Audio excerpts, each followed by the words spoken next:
లెమ్ము తేజరిల్లుము అని నన్ను ఉత్తేజపరచిన నా యేసయ్యా.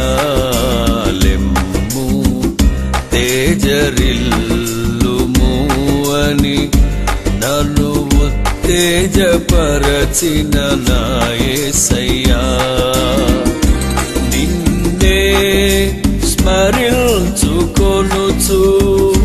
నీ సాక్షిగా ప్రకాశించుచు రాజాది రాజు అని ప్రభువుల ప్రభువని నిన్ను వేణోళ్ళ ప్రకటించెదా. నిన్నే స్మరించుకొనుచు నీ సాక్షిగా ప్రకాశించు